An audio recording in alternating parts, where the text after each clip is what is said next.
Assalamualaikum everyone. Welcome to the sixth lecture of science section of JST preparation series. अगर तो आप मेरे channel पे न्यू हो या आपने प्रीवियस लेक्चर्स नहीं देखे तो प्रीवियस 5 लेक्चर्स की लिंक मैंने डिस्क्रिप्शन बॉक्स में रख दी है। आप वहां से देख सकते हो और अपने फ्रेंड्स के साथ शेयर भी कर सकते हो।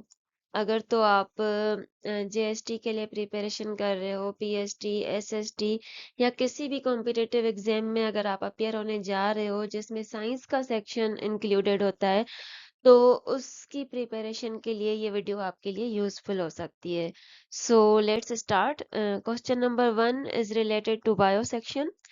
The quick action in which Okay. So the quick action in which brain is not involved is called जैसे सपोज हम हमारी जो बॉडी है वो कोई ऐसा एक्शन इमीडिएटली कर देती है जिसमें हमारा ब्रेन इन्वॉल्व नहीं होता। सपोज अगर कोई गर्म चीज़ है जिसमें हमारा जो है हाथ टच हो जाता है तो एकदम से हम अपना हाथ जो है वो पीछे की तरफ खींच लेते हैं।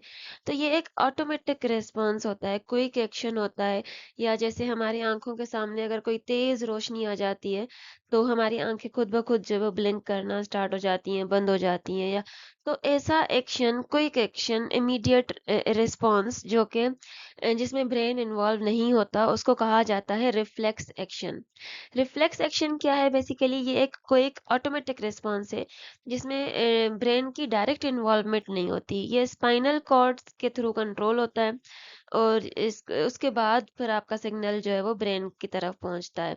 तो बाकी अगर अदर ऑप्शंस को हम देखें तो रिफ्रैक्ट बेसिकली लाइट से रिलेटेड है, उसका ब्रेन से कोई ताल्लुक नहीं है। देन डिफ्लेक्ट एंड रिट्रैक्ट, इनकी अगर हम बात करें तो डिफ्लेक्ट का मीन्स, डिफ्लेक्ट का मतलब होता है कि अपनी डायरेक्शन चेंज करना, तो वो भी यहाँ पे रिलेटेड नहीं है। और रिट्रैक्ट का मतलब होता है कि किसी चीज को पीछे की तरफ खींचना जो कि एक्सटेंड हुई हुई थी, उसको पीछे की तरफ पुल करना, उसको रिट्रैक्ट कहा जाता है। तो यहाँ पे हमारा जो बेस्ट ऑप्शन है, जो आंसर होगा वो क्या होगा? Reflex action. Reflex action is a quick response जो कि जिसमें ब्रेन की डायरेक्ट इन्वॉल्वमेंट नहीं होती। Okay. So next is also related to biosection botany. In plants, the exchange of gases occurs through. अब हमें पता है कि प्लांट्स में जो है वो गैसेस का एक्सचेंज होता है, oxygen and carbon dioxide gases जो है वो उनका एक्सचेंज होता रहता है। तो ये किसके थ्रू होता है? ये प्लांट्स के अंदर लीव्स में स्मॉल ओपनिंग्स होती हैं जिनको कहा जाता है स्टोमेटा। तो उनके थ्रू जो है प्लांट्स में एक्सचेंज ऑफ गैसेस होता है। अगर हम स्टोमा की बात करें तो सिंगुलर स्टोमा होगा और जो प्लूरल फॉर्म अगर हम बात करें तो वो स्टोमेटा होगा। बाकी अगर हम अदर ऑप्शंस को देख लें कि फ्लावर है, फ्लावर का जो मेन फंक्शन है बेसिकली वो रिप्रोडक्शन में है, वो एक्सचेंज ऑफ गैसेस में नहीं है। देन लीफ स्टाक जो है, लीफ स्टाक बेसिकली ये क्या करता है? लीफ ब्लेड को स्टेम के साथ कनेक्ट करता है और उसका जो मेन काम होता है वो transport of water and nutrients का होता है। यहाँ भी एक्सचेंज ऑफ गैसेस का काम नहीं होता। और अगर हम क्लोरोफिल की बात करें तो क्लोरोफिल बेसिकली एक ग्रीन पिगमेंट होता है जो कि फोटोसिंथेसिस के लिए रिक्वायर्ड होता है। तो ये भी एक्सचेंज ऑफ गैसेस से रिलेटेड नहीं है। तो बेसिकली प्लांट्स के अंदर जो एक्सचेंज ऑफ गैसेस जो होता है वो किसके थ्रू होता है? वो स्टोमेटा के थ्रू। और स्टोमेटा कहाँ होते हैं? स्टोमेटा लीव्स के अंदर पाए जाते हैं। Okay. So the next question is the part of plant that contain ovules. Plant का वो कौन सा पार्ट है जिसके अंदर ओव्यूल्स पाए जाते हैं?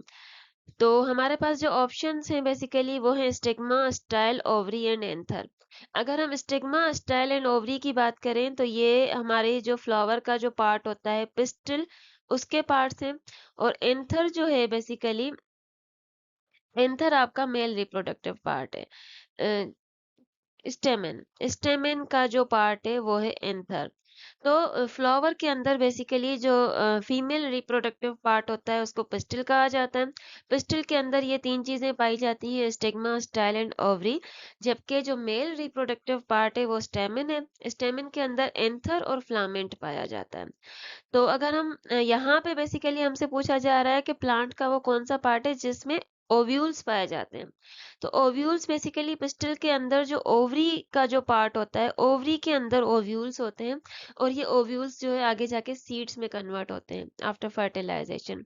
सो अगर हम थोड़ा डिटेल में देखें तो पिस्टल या इसको हम कार्पेल भी कहते हैं। पिस्टल या कार्पेल क्या है? ये है female reproductive part of flower. और पिस्टल के 3 मेन पार्ट्स हैं: stigma, upper portion, style, middle portion and ovule जो नीचे से जो इन्फ्लेम्ड पोर्शन है उसको इसको ओवरी कहा जाता है। तो पिस्टल के ये 3 पार्ट्स हैं: स्टिग्मा, स्टाइल एंड ओव्यूल। अपर जो स्टिग्मा का जो पार्ट है ये स्टिकी होता है यहाँ पे जो मेल रिप्रोडक्टिव पार्ट से जो पॉलेंस आते हैं वो यहाँ पे आके स्टिक हो जाते हैं।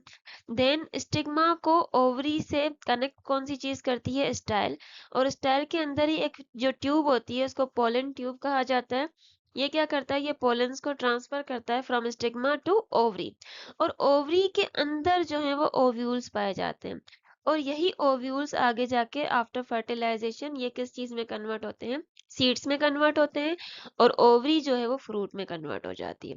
तो यहाँ पे हमसे पूछा जा रहा है कि प्लांट वो पार्ट जिसके अंदर ओव्यूल्स होते हैं। तो बेसिकली तो अगर आपसे स्टिग्मा, स्टाइल एंड ओवरी का नहीं पूछा जा रहा, सिंपल आपके पास ऑप्शंस आ रहे हैं कार्पेल है या स्टेमेन है, तो आप कहोगे कि कार्पेल के अंदर ओव्यूल्स पाए जाते हैं। लेकिन यहाँ पे स्पेसिफिकली पूछा जा रहा है कि कौन से पार्ट में।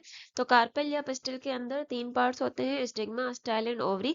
ओवरी के अंदर आपके ओव्यूल्स पाए जाते हैं। So here the correct option is C, ovary. Okay. So next is the in the process of respiration, the food is जब भी रिस्पायरेशन का प्रोसेस होता है, ऑक्सीजन हम इनहेल करते हैं, तो होता क्या है? बेसिकली जो भी फूड हम इनटेक करते हैं उस फूड के अंदर मेनली जो ग्लूकोज होता है। अब वो ग्लूकोज जो है जब ऑक्सीजन से रिएक्ट करेगा, अब रिस्पायरेशन के टाइम पे तो ऑक्सीजन अंदर जाएगी, तो ग्लूकोज ऑक्सीजन से जब रिएक्ट करता है तो वो टूटता है। ग्लूकोज किस चीज में टूटता है? कार्बन डाइऑक्साइड एक तो रिलीज होती है, दूसरा वाटर और तीसरा एनर्जी। अगर हम बात करें कि ग्लूकोज का जब ऑक्सीजन से रिएक्शन होता है तो ग्लूकोज का बेसिकली ब्रेकडाउन होता है। और एक तो हमारे पास कार्बन डाइऑक्साइड गैस प्रोड्यूस होती है जो कि एक्सेल आउट हो जाती है, दूसरा वाटर बनता है और तीसरा एनर्जी रिलीज होती है। तो ये जो एनर्जी रिलीज होती है ये बेसिकली जो है फिर हमारे जो बॉडी के जो प्रोसेसेस हैं, लाइक मूवमेंट हो गई, ग्रोथ हो गई, रिपेयर ऑफ टिश्यूज हो गया, टेम्परेचर वगैरह मेंटेन करना, वो सारा इस एनर्जी को यूज करके किया जाता है। तो बेसिकली यहाँ पे पूछा जा रहा है कि in the process of respiration food का क्या रोल है। तो रिस्पायरेशन के टाइम पे फूड जो है वो बेसिकली ब्रेक डाउन होता है और ब्रेक डाउन होके क्या करता है? एनर्जी रिलीज करता है। वो एनर्जी हमारे बॉडी के प्रोसेसेस के लिए यूज होती है। तो हम कह सकते हैं कि the food is broken down to release energy. Okay, so the correct option is B, broken down to release energy. जबकि सी और डी को अगर हम देखें तो in the presence of sunlight और in the absence of sunlight, तो ये फोटोसिंथेसिस से रिलेटेड है, ये रिस्पायरेशन से रिलेटेड नहीं है। Okay, so the next is most common, ये तो सबको पता होगा, the species which we belong to. हम ह्यूमन बींग्स जिस स्पीशीज से बिलोंग करते हैं उसको होमोसेपियन कहा जाता है। हम होमोसेपियन से बिलोंग करते हैं, जबकि जो दूसरे ऑप्शन है होमो इरेक्टस एंड ऑस्ट्रेलोपिथेकस रोबस्टस, ये जो है ये अर्ली ह्यूमन एंसेस्टर्स हैं। हम ह्यूमन बींग्स जो है वो होमोसेपियंस से बिलोंग करते हैं। सो the correct option is A, Homo sapiens. Okay, so the next question is also related to the bio portion. Meningitis is a disease which affects, meningitis एक बहुत serious medical condition है जो कि ब्रेन को affect करती है। अब होता क्या है? हमारे ब्रेन की और स्पाइनल कॉर्ड की जो प्रोटेक्टिव मेम्ब्रेन्स होती हैं वो इन्फ्लेम्ड हो जाती हैं इस कंडीशन में। और इसके इन्फ्लेम्ड हो जाने से क्या होता है? हमारी बॉडी में जो है वो पेन होता है, फीवर फील होता है और उसकी वजह से स्टिफनेस होती है। और ये जो है अगर तो इसको टाइमली ट्रीट ना किया जाए तो ये एक सीरियस ब्रेन डैमेज कॉज कर सकता है। तो मेनिंजाइटिस बेसिकली एक सीरियस मेडिकल कंडीशन है जिसमें क्या होता है? प्रोटेक्टिव मेम्ब्रेन्स बेसिकली इन्फ्लेम हो जाती हैं। अब मेनिंजाइटिस बैक्टीरिया से भी हो सकता है जिसको बैक्टीरियल मेनिंजाइटिस कहा जा सकता है। वायरस से भी हो सकता है जिसको वायरल मेनिंजाइटिस कहा जाता है। और फंगस से भी हो सकता है जिसको फंगल मेनिंजाइटिस कहा जाता है। जो फंगस से जो होती है उसको हम एंटी फंगल मेडिसिन से ट्रीट करते हैं। जो एंटी बैक्टीरियल मेनिंजाइटिस जो होती है उसको हम एंटीबायोटिक्स से ट्रीट करते हैं।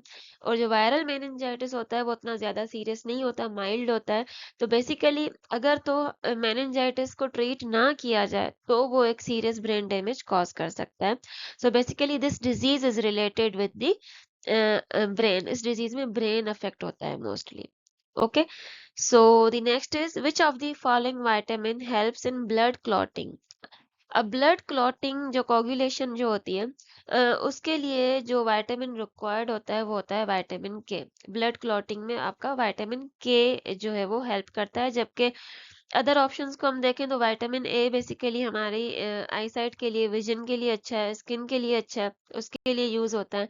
विटामिन सी गम्स के लिए और जो है इम्यूनिटी के लिए अच्छा होता है। और विटामिन डी जो है वो हेल्दी बोन्स के लिए होता है।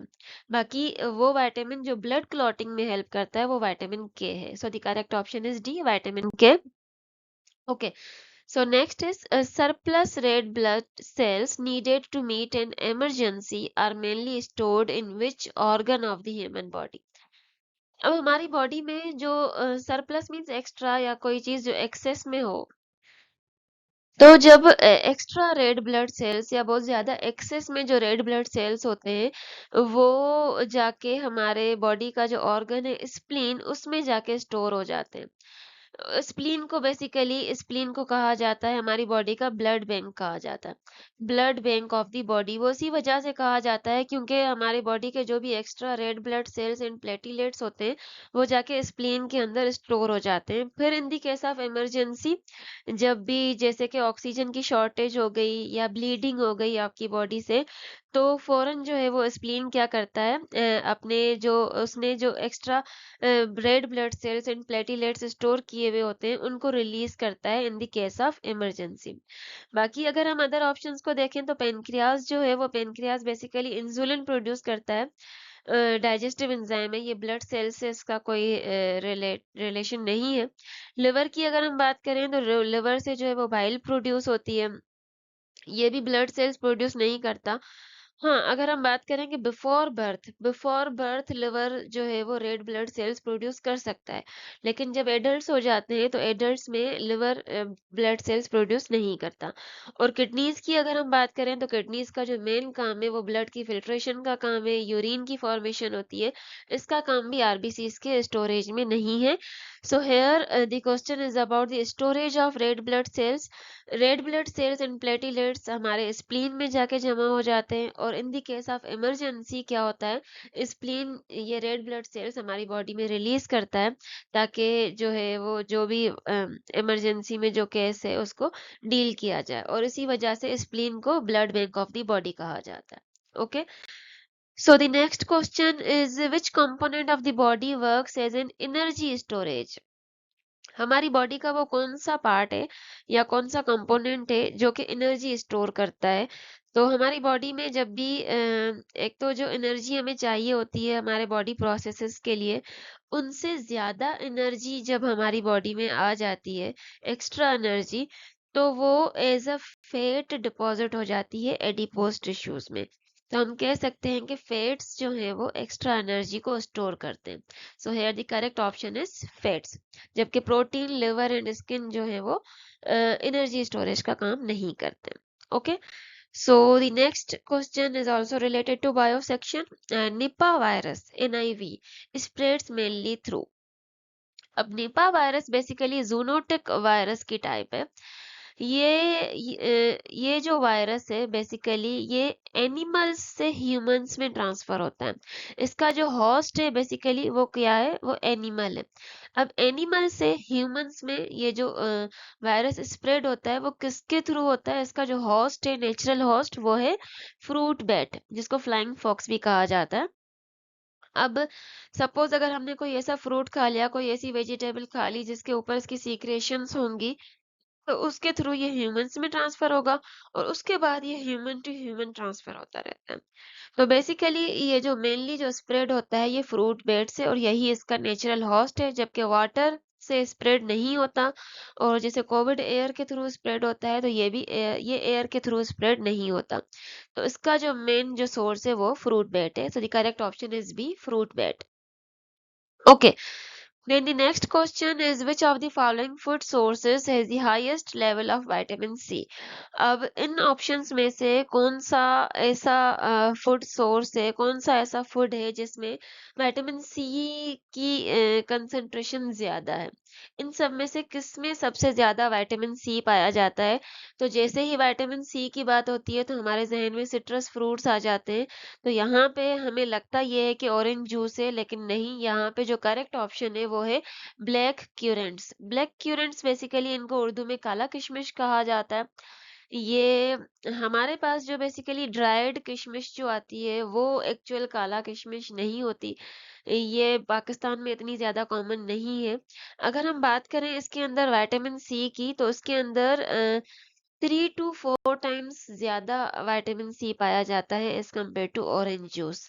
सो here the correct option is C, black currants. Okay, so the next question is which of the following vitamin functions as a hormone and visual pigment? इनमें से कौन सा विटामिन ऐसा है जो कि एज अ हार्मोन भी यूज होता है और एज अ विजुअल पिगमेंट भी यूज होता है?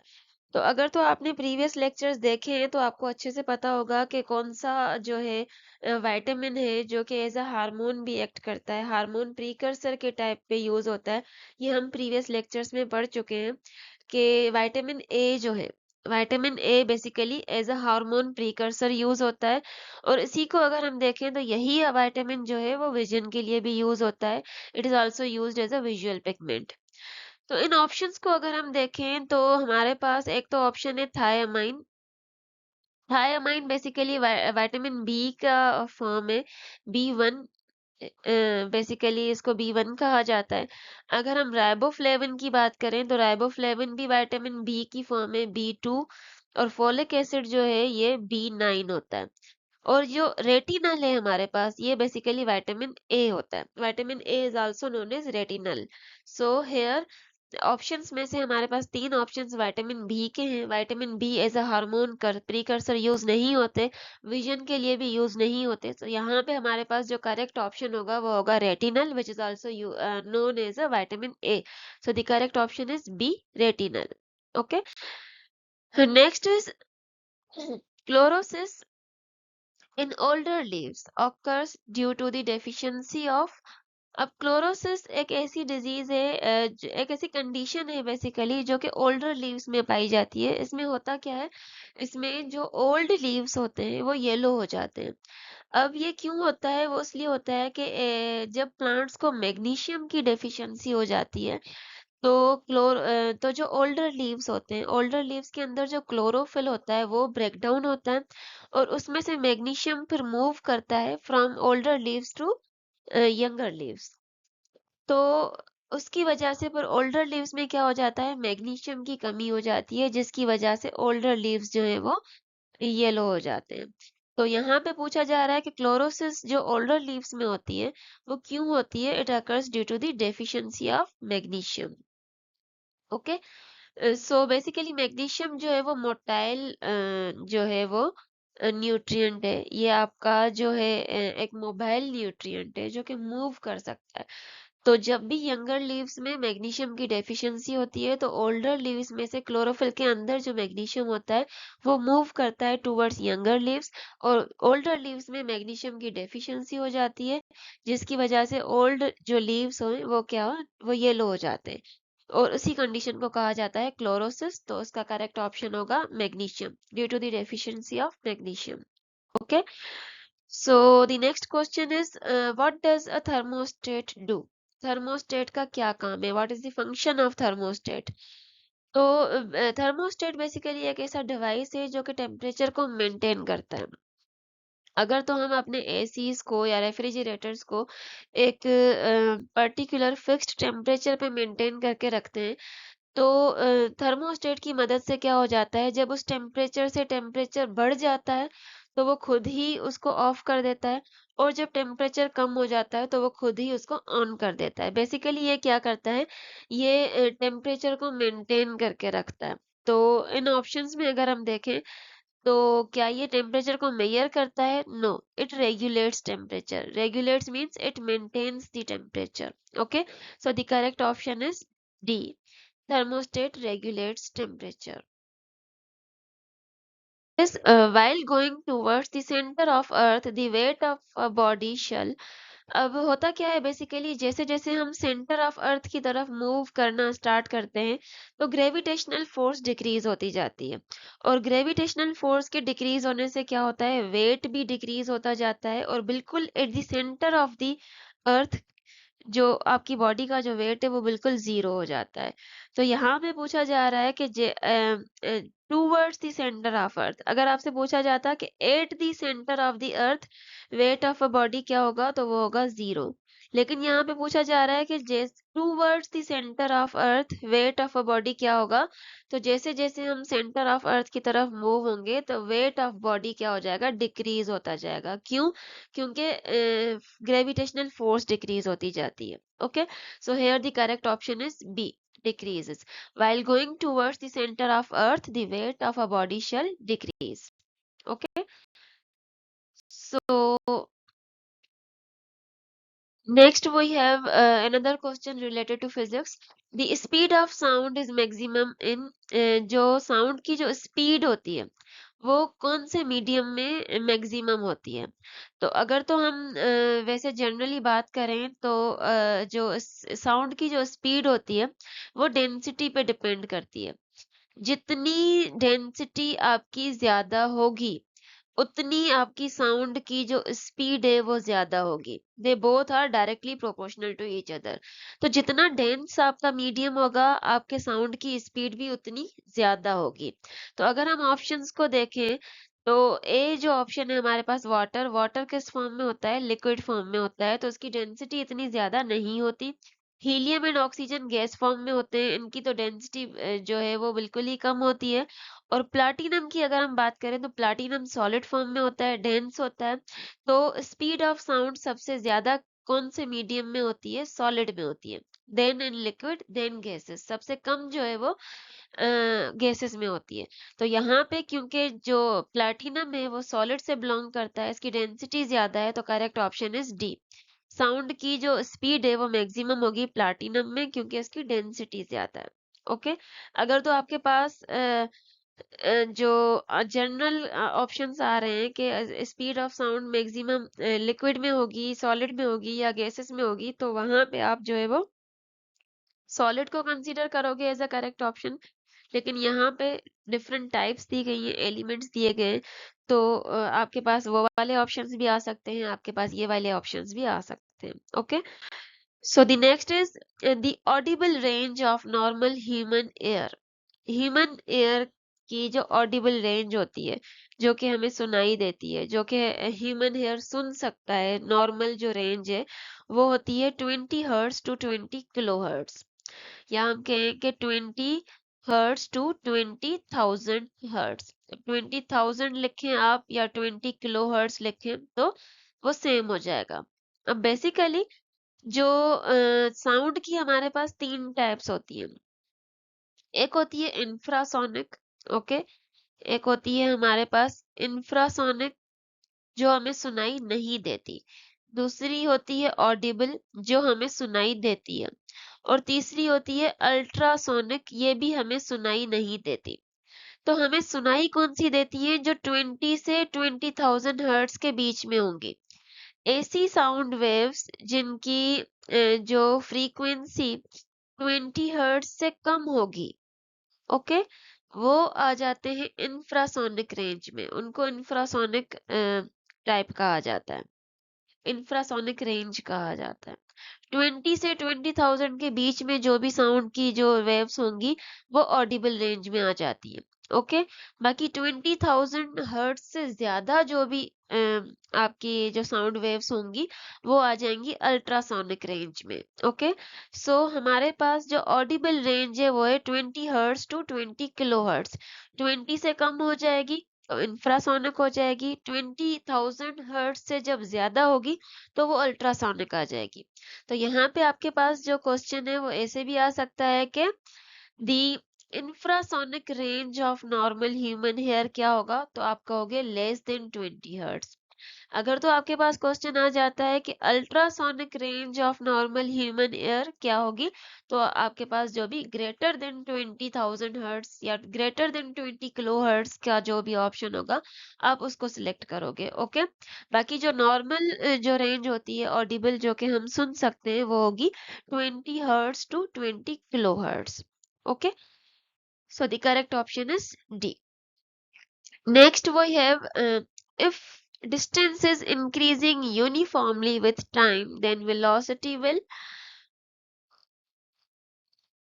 क्वेश्चन मार्क आएगा बेसिकली यहाँ पे। सो अगर तो टाइम के इंक्रीज होने के साथ यूनिफॉर्मली डिस्टेंस भी इंक्रीज हो रहा है, मींस जितना टाइम इंक्रीज हो रहा है उतना ही आपका डिस्टेंस भी इंक्रीज हो रहा है, तो चेंज ऑफ डिस्टेंस नहीं होगा इस केस में, चेंज ऑफ डिस्टेंस 0 होगा। तो बेसिकली अगर आपका जो डिस्टेंस में चेंज आ रहा है, तो आपकी वेलोसिटी जो होगी वो चेंज हो सकेगी, या तो इंक्रीज होगी या डिक्रीज होगी। लेकिन यहाँ पे क्योंकि इक्वल डिस्टेंस कवर हो रहा है इक्वल इंटरवल ऑफ टाइम्स में, इसका मकसद ये है कि rate of change of distance change नहीं हो रहा, जिसकी वजह से आपकी जो वेलोसिटी है वो क्या रहेगी, कांस्टेंट रहेगी। Okay, so the correct option is C, constant.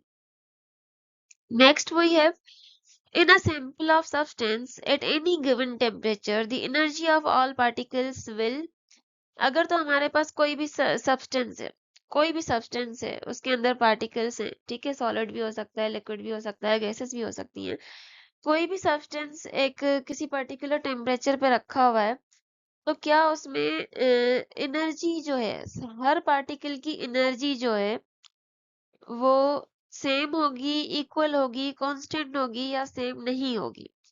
तो अगर हम बात करें कि किसी भी सब्सटेंस में basically at a particular temperature आपके जो पार्टिकल्स हैं वो कंटिन्यूअस मूवमेंट में होते हैं, वो एक दूसरे से कोलाइड करते रहते हैं, जिसकी वजह से किसी की एनर्जी ज्यादा होती है, किसी की एनर्जी कम होती है। और हम किसी भी सब्सटेंस की जो एनर्जी देखते हैं वो हम एवरेज काइनेटिक एनर्जी को देखते हैं। एवरेज काइनेटिक एनर्जी हमें सब पार्टिकल्स की एनर्जी का एवरेज बताता है। तो अगर हम किसी पर्टिकुलर एक पार्टिकल की बात करें, तो एक एक पार्टिकल की एनर्जी चेंज होगी। ओके, तो यहाँ पे हमारे पास ऑप्शन जो करेक्ट होगा वो होगा, in a sample of substance at any given temperature the energy of all particles will not be same.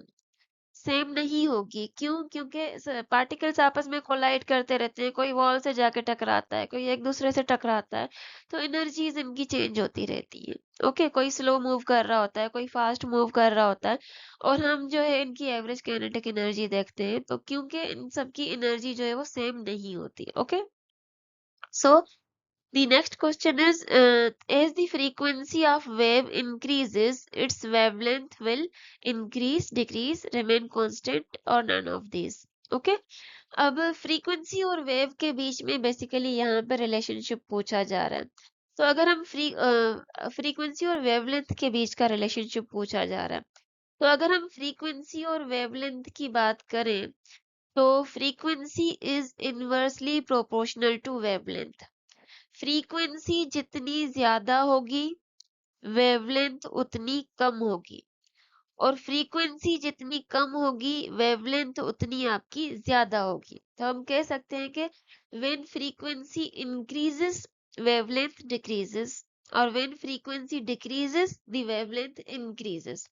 तो यहाँ पे पूछा जा रहा है कि as the frequency of a wave increase, frequency increase हो रही है, तो वेवलेंथ क्या होगी, डिक्रीज, क्योंकि वेवलेंथ और फ्रीक्वेंसी का आपस में जो रिलेशनशिप है वो इनवर्स रिलेशनशिप है। Okay, so the wavelength will decrease, so the correct option is B. Okay, so next we have similar question, लेकिन यहाँ पे आपके पास जो है वो पूछा जा रहा है कि energy of a wave is directly proportional to wavelength, amplitude, frequency और वेलोसिटी। अब एनर्जी, किसी भी वेव की एनर्जी जो है वो फ्रीक्वेंसी से डायरेक्टली प्रोपोर्शनल होती है। अब पीछे वाली स्लाइड में हमने देखा कि फ्रीक्वेंसी और वेवलेंथ का आपस में जो रिलेशनशिप है वो इनवर्स रिलेशनशिप है। ओके। अब एनर्जी और फ्रीक्वेंसी का आपस में जो रिलेशनशिप है वो डायरेक्ट रिलेशनशिप है। Energy is directly proportional to frequency. Energy बढ़ेगी, फ्रीक्वेंसी बढ़ेगी, एनर्जी डिक्रीज होगी, फ्रीक्वेंसी आपकी डिक्रीज होगी। Okay, so the energy of a wave is directly proportional to its frequency. Amplitude और वेलोसिटी का डायरेक्टली प्रोपोर्शनल नहीं है। और अगर हम वेवलेंथ की बात करें तो वेवलेंथ के इनवर्सली प्रोपोर्शनल होगी। क्यों? क्योंकि अभी हमने देखा कि फ्रीक्वेंसी जो है वो वेवलेंथ के इनवर्सली प्रोपोर्शनल है, जबकि फ्रीक्वेंसी और एनर्जी आपस में डायरेक्टली रिलेटेड है। तो एनर्जी भी वेवलेंथ के इनवर्सली रिलेटेड होगी और फ्रीक्वेंसी भी वेवलेंथ के इनवर्सली रिलेटेड होगी। तो energy of a wave is directly proportional to frequency but inversely proportional to wavelength। यहाँ पे पूछा जा रहा है कि वेव की एनर्जी डायरेक्टली प्रोपोर्शनल किससे होगी, तो वो हो जाएगी फ्रीक्वेंसी से। Okay, so the correct option is C. Similar type of question is relationship यहाँ पे भी वेवलेंथ और एनर्जी के बीच में पूछा जा रहा है। तो अभी मैंने आपको बताया कि वेवलेंथ और एनर्जी का भी आपस में यही रिलेशनशिप है कि energy is inversely proportional to wavelength। If the wavelength of light decreases, its energy will, तो क्योंकि एनर्जी एंड वेवलेंथ आपस में इनवर्सली प्रोपोर्शनल है, यहाँ पे कहा जा रहा है कि वेवलेंथ डिक्रीज हो रही है तो एनर्जी ऑटोमेटिकली क्या हो जाएगी, इंक्रीज हो जाएगी, क्योंकि इनके बीच में इनवर्स रिलेशनशिप है। Okay, so if the wavelength of light decreases it's energy will increase, so the correct option is A। okay, so next we have another question related to chemistry section। so the question is galvanized iron sheets are coated with। अब यहाँ पे जो term use किया जा रहा है basically उसके बारे में पूछा जा रहा है। बेसिकली आयरन शीट्स को रस्ट से या एटमॉस्फेयर से मॉइस्चर से प्रोटेक्ट करने के लिए हम क्या करते हैं, उनकी कोटिंग करते हैं।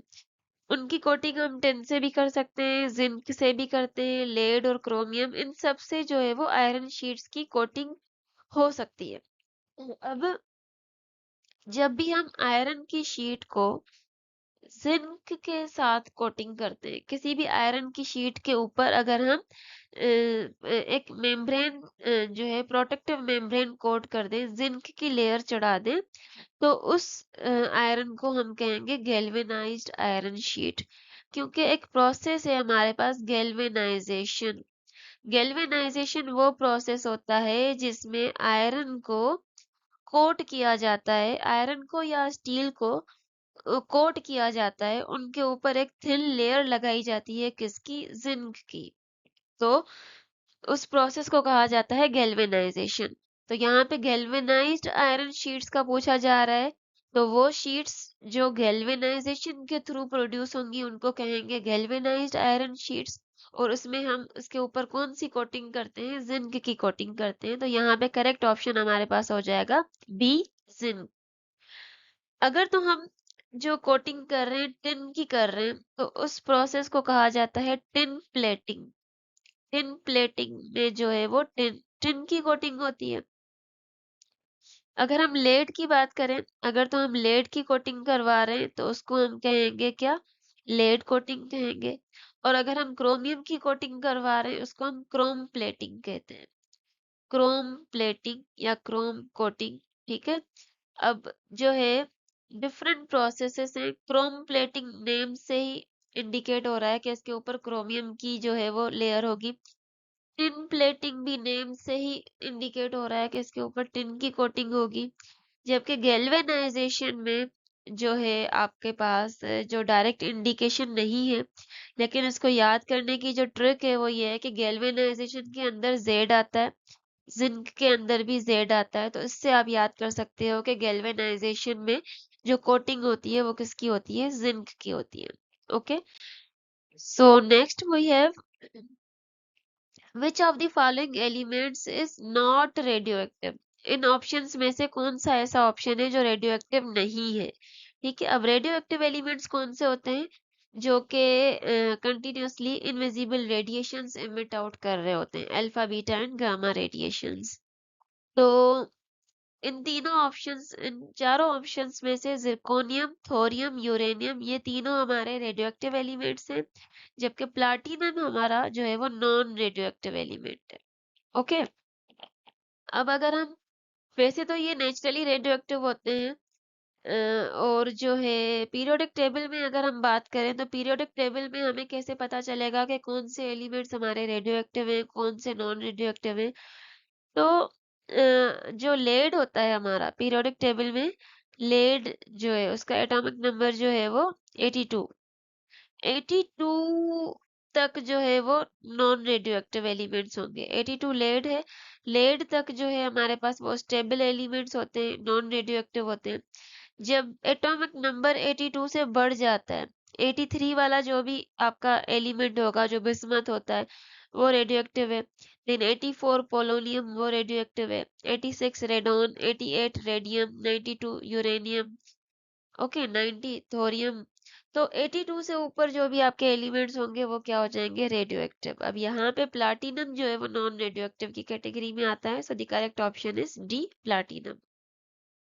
Okay, so next we have the existence of impurities blank the freezing point of water. अब वो टेम्परेचर जिस पे वाटर फ्रीज होता है वो होता है 0 डिग्री। अब हमारे पास अगर तो प्योर वाटर है वो 0 डिग्री पे फ्रीज हो जाएगा। लेकिन अगर अगर हमारे पास वाटर के अंदर इम्प्योरिटीज आ जाती हैं, सपोज मैंने वाटर के अंदर सॉल्ट डाल दिया या शुगर ऐड कर दी, तो अब अगर इसको मैं फ्रीज करूंगी तो ये 0 डिग्री पे फ्रीज नहीं होगा, ये या तो -2 डिग्री पे फ्रीज होगा, ये -3 डिग्री पे फ्रीज होगा। क्यों? क्योंकि ये प्योर वाटर नहीं रहा। प्योर वाटर में अगर कोई भी इम्प्योरिटीज आ जाती है तो क्रिस्टल्स बनने में जो है वो डिस्टरबेंस हो जाती है, जिसकी वजह से टेम्परेचर जो है वो चेंज हो जाता है। तो बेसिकली जो वाटर आपका 0 डिग्री पे फ्रीज होना था, अब वो डिक्रीज होके -2 या -3 पे हो रहा है। तो जब भी हमारे वाटर के अंदर इम्प्योरिटीज आ जाएंगी तो उसकी जो फ्रीजिंग पॉइंट है वो डिक्रीज हो जाएगी। Okay, so the correct option is B, decreases. और इसी फिनोमिना को, इसी प्रोसेस को हम डिप्रेशन ऑफ फ्रीजिंग पॉइंट भी कहते हैं। आप लोगों ने पढ़ा होगा डिप्रेशन ऑफ फ्रीजिंग पॉइंट। तो डिप्रेशन ऑफ फ्रीजिंग पॉइंट यही है कि अगर किसी इम्प्योरिटी के आ जाने से फ्रीजिंग पॉइंट डिक्रीज हो जाए, उसको कहा जाता है depression of freezing point. Okay, so the next is as the number of proton increases the ionization energy decreases, increases, remains same or fluctuate। अब यहाँ पे आयोनाइजेशन एनर्जी का जिक्र हो रहा है। अब आयोनाइजेशन एनर्जी क्या है, बेसिकली हमारे पास जो एटम होता है, एटम के सेंटर में हमारे पास होता है न्यूक्लियस, न्यूक्लियस के ऊपर होता है पॉजिटिव चार्ज। ओके, और आउटर शेल्स में क्या होते हैं, इलेक्ट्रॉन्स होते हैं। सपोज यहाँ पे इलेक्ट्रॉन इलेक्ट्रॉन इलेक्ट्रॉन। अब जब भी किसी भी एटम में से जब इलेक्ट्रॉन का रिमूवल होता है, ओके, तो इलेक्ट्रॉन को रिमूव करने के लिए एनर्जी चाहिए होती है, एनर्जी गेन होती है। जब भी किसी भी एटम में से हमें इलेक्ट्रॉन को अगर रिमूव करवाना है तो एनर्जी रिक्वायर्ड होती है। तो वो जो एनर्जी रिक्वायर्ड होती है in order to remove an electron, this energy is known as ionisation energy. Okay, अब होता क्या है, यहाँ पे सपोज हम ये वाला इलेक्ट्रॉन रिमूव करवाना चाह रहे हैं। ओके, तो ये इलेक्ट्रॉन न्यूक्लियस से थोड़ा दूर है। अब इलेक्ट्रॉन और न्यूक्लियस के बीच में एक अट्रैक्टिव फोर्स होती है। क्यों? क्योंकि इलेक्ट्रॉन नेगेटिवली चार्ज है, न्यूक्लियस आपका जो है वो पॉजिटिवली चार्ज है। इलेक्ट्रॉन और न्यूक्लियस के बीच में एक इलेक्ट्रोस्टैटिक फोर्स होता है, अट्रैक्टिव फोर्स होती है। तो आपका न्यूक्लियस के ऊपर पॉजिटिव चार्ज जितना ज्यादा होगा, अट्रैक्टिव फोर्स उतना ज्यादा होगा, और इलेक्ट्रॉन को निकालने के लिए एनर्जी ज्यादा चाहिए होगी। इट मींस आयोनाइजेशन एनर्जी ज्यादा चाहिए होगी। ठीक है, अब जितना आपके पास पॉजिटिव चार्ज न्यूक्लियस के ऊपर कम होगा, तो उतना आपका इलेक्ट्रॉन बाहर वाला जो है वो इजीली रिमूव हो जाता है। तो यहाँ पे पूछा जा रहा है कि as the number of proton increases, तो आयोनाइजेशन एनर्जी क्या होगा। अब नंबर ऑफ प्रोटॉन कहाँ पे इंक्रीज होते हैं, न्यूक्लियस में। जैसे जैसे हम पीरियोडिक टेबल में पीरियड में लेफ्ट टू राइट मूव करते हैं, सपोज हमारा जो फर्स्ट एलिमेंट है वो atomic number 1, then atomic number 2, then 3, 4, 5, 6। तो जैसे जैसे आपके नंबर ऑफ प्रोटॉन्स बढ़ते जाएंगे, तो आपके न्यूक्लियस के ऊपर क्या होगा, पॉजिटिव चार्ज बढ़ता जाएगा, और जितना पॉजिटिव चार्ज बढ़ता जाएगा, इलेक्ट्रॉन और न्यूक्लियस के बीच में जो अट्रैक्टिव फोर्स है वो बढ़ता जाएगा। जितना प्रोटॉन ज्यादा होगा, जितना न्यूक्लियस के ऊपर चार्ज ज्यादा होगा, न्यूक्लियस उतनी स्ट्रांगली इलेक्ट्रॉन को अपने तरफ अट्रैक्ट करेगा, जिसकी वजह से उस इलेक्ट्रॉन को रिमूव करवाने के लिए एनर्जी बहुत ज्यादा चाहिए होगी। ओके, सो अगर तो प्रोटॉन का नंबर इंक्रीज होगा तो आयोनाइजेशन एनर्जी क्या होगी, इंक्रीज होगी। ओके, क्योंकि आपकी न्यूक्लियस के ऊपर चार्ज इंक्रीज हो रही है, जिसकी वजह से न्यूक्लियस और इलेक्ट्रॉन के बीच में अट्रैक्टिव फोर्स इंक्रीज हो रही है, जिसकी वजह से उस इलेक्ट्रॉन को रिमूव करवाने के लिए ज्यादा एनर्जी चार्ज रिक्वायर्ड है। Okay, so number of proton increase होने से आयोनाइजेशन एनर्जी क्या होगी, increases. So the correct option is B. Okay, so next question is ionization energy is represented by a symbol delta H, और उसका unit क्या होगा। Ionisation energy जो अभी हमने बात की, the amount of energy required to remove an electron from an atom, उसको रिप्रेजेंट किया जाता है डेल्टा H से, और इसका जो यूनिट होता है वो होता है किलो जूल्स पर मोल। अगर आप इसको पर मोल लिखते हैं तो भी सही होगा, या अगर आप डिवीजन का साइन नहीं दे रहे, मोल के ऊपर -1 कर देते हो तो भी सही है। तो यहाँ पे जो करेक्ट ऑप्शन है यूनिट का वो है kilo joule mole inverse. Okay, so the unit of ionisation energy is kilo joule per mole या kilo joule mole inverse. Okay, so next we have which of the following ion formation is always exothermic? Okay, अभी हमने देखा previous slides में कि जब भी electron को हम रिमूव करवाते हैं किसी भी एटम में से, तो उसके लिए एनर्जी क्या होती है, एनर्जी एब्जॉर्ब करनी पड़ती है। ओके, तो जब इलेक्ट्रॉन रिमूव होगा, इलेक्ट्रॉन रिमूव करवाने के लिए एनर्जी क्या होती, एनर्जी आपकी एब्जॉर्ब होगी। एनर्जी एब्जॉर्ब होगी तो वो प्रोसेस क्या हो जाएगा, एंडोथर्मिक। और जब किसी भी एटम में इलेक्ट्रॉन ऐड होता है, इलेक्ट्रॉन ऐड होने की वजह से एनर्जी जो है वो रिलीज होती है। ओके, तो जब भी किसी भी एटम में से अगर तो हम इलेक्ट्रॉन को निकाल रहे हैं, सही है, तो वो बन जाएगा क्या, आपका पॉजिटिव आयन बन जाएगा। अगर तो हम इलेक्ट्रॉन ऐड करवा रहे हैं तो वो नेगेटिव आयन हो जाएगा।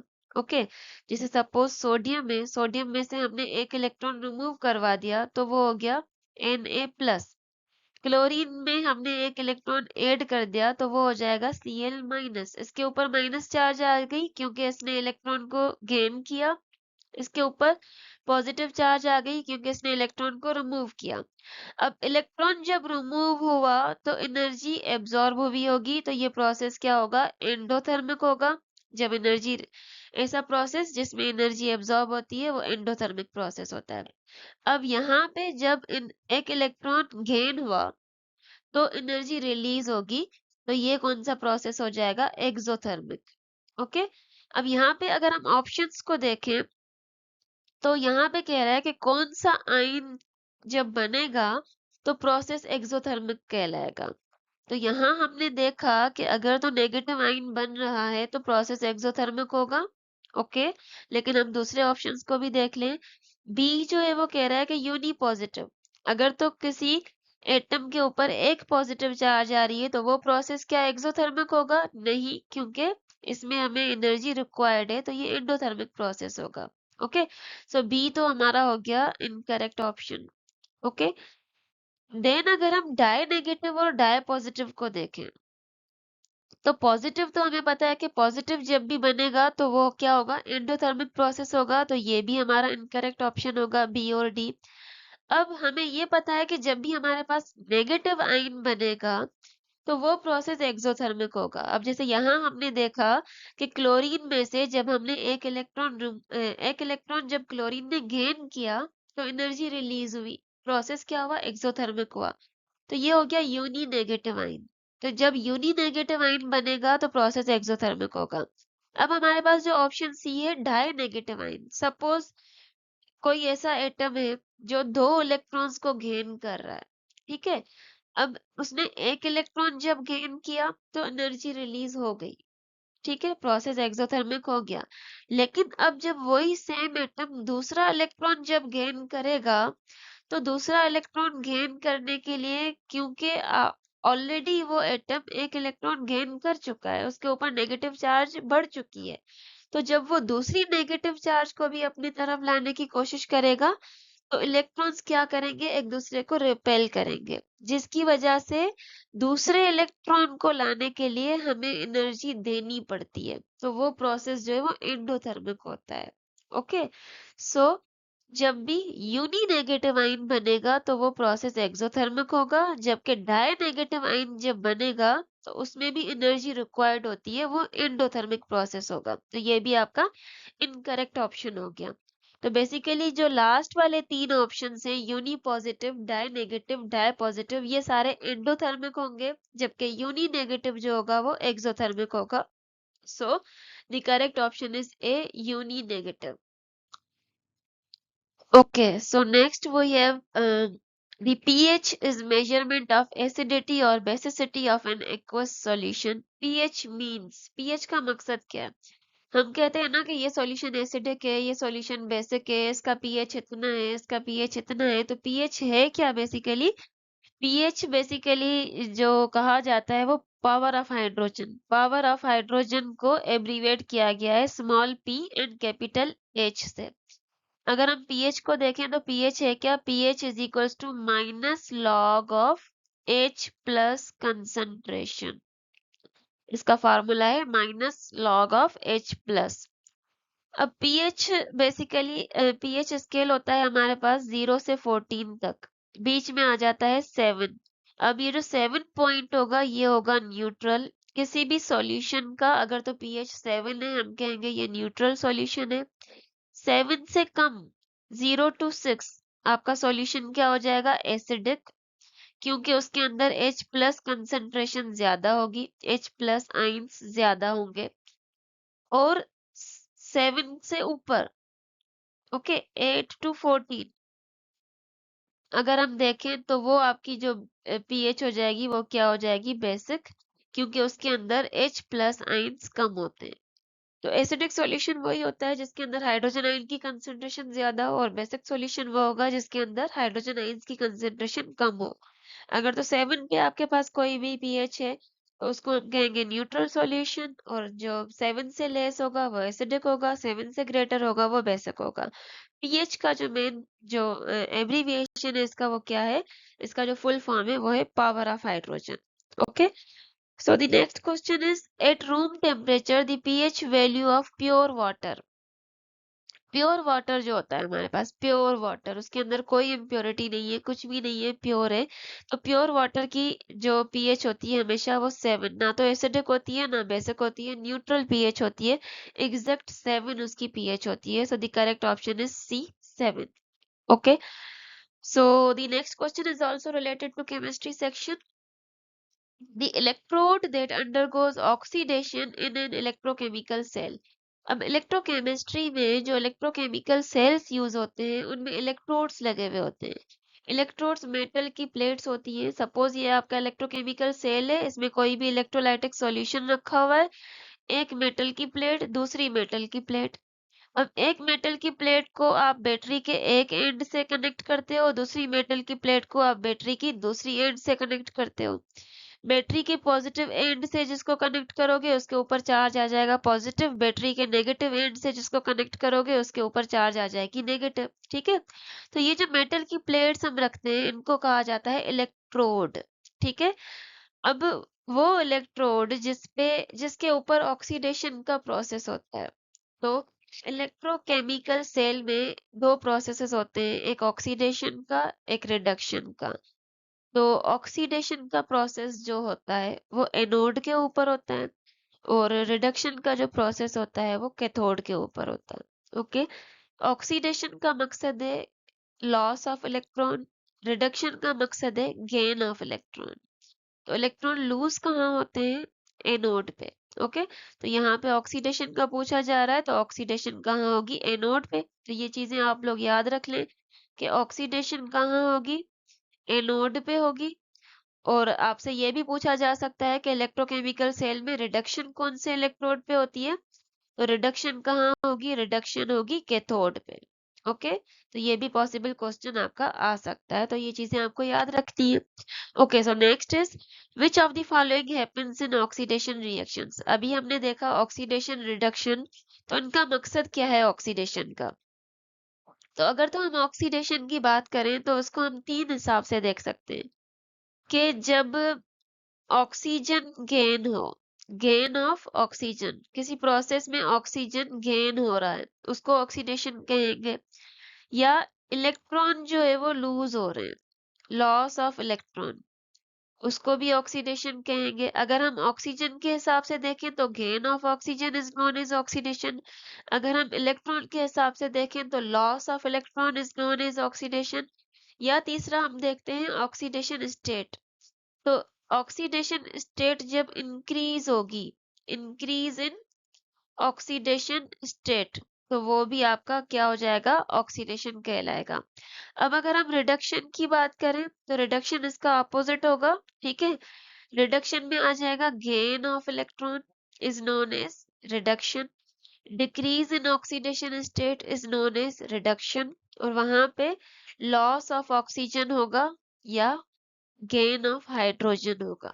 ठीक है, तो ऑक्सीडेशन और रिडक्शन को हम तीन हिसाब से देख सकते हैं। ऑक्सीजन गेन हुआ तो ऑक्सीडेशन, हाइड्रोजन गेन होगा तो रिडक्शन, इलेक्ट्रॉन लूज होंगे तो ऑक्सीडेशन, इलेक्ट्रॉन गेन होंगे तो रिडक्शन। ऑक्सीडेशन स्टेट इंक्रीज होगा तो ऑक्सीडेशन, ऑक्सीडेशन स्टेट डिक्रीज होगा तो रिडक्शन। ठीक है, अब यहाँ पे इलेक्ट्रॉन्स एंड प्रोटॉन्स के हिसाब से आपके पास ऑप्शंस हैं। तो प्रोटॉन्स की तो बात ही नहीं है, तो प्रोटॉन्स वाले हो जाएंगे आपके इनकरेक्ट। इलेक्ट्रॉन को देखें तो ऑप्शन ए में कह रहा है इलेक्ट्रॉन इज गेन्ड, तो इलेक्ट्रॉन जब गेन होता है तो वो प्रोसेस कौन सा होता है? रिडक्शन का होता है, तो ये भी आपका इनकरेक्ट हो जाएगा। करेक्ट ऑप्शन क्या होगा? Electrons are lost, loss of electron is known as oxidation. तो यहाँ पे आपके पास इस हिसाब से भी क्वेश्चन आ सकता है कि विच of the following happens in reduction reaction. तो रिडक्शन में क्या होगा? इलेक्ट्रॉन इज गेन्ड, वहां पे आपका ऑप्शन ए करेक्ट हो जाएगा। ओके, अब क्या हो रहा है ऑक्सीडेशन में, क्या हो रहा है रिडक्शन में, उसके लिए एक जो ट्रिक है जो यूज होती है बेसिकली, अगर आप ये याद रख लो, ऑयल रिज या ऑयल रिज, ठीक है, तो इसमें से आप ये देख सकते हो कि oxidation is loss, reduction is gain. तो ये आप याद रख सकते हो अगर तो आपको याद हो रहा है या कॉन्सेप्ट्स क्लियर कर ले। ओके, सो मिलते हैं इंशाल्लाह नेक्स्ट वीडियो में। अगर तो आपको कोई भी क्वेश्चन है, कोई कंफ्यूजन है, कोई सजेशन है, तो आप कमेंट्स में, कमेंट सेक्शन में कमेंट कर सकते हो। अपनी ये वीडियो फ्रेंड्स के साथ ज़रूर शेयर कीजिएगा जो कि डिफरेंट एग्जाम्स के लिए प्रिपेयर हो रहे हैं, और उसके अलावा हमारे चैनल को सब्सक्राइब करना नहीं भूलिएगा। Thank you very much. इंशाल्लाह नेक्स्ट वीडियो में हाजिर होते हैं।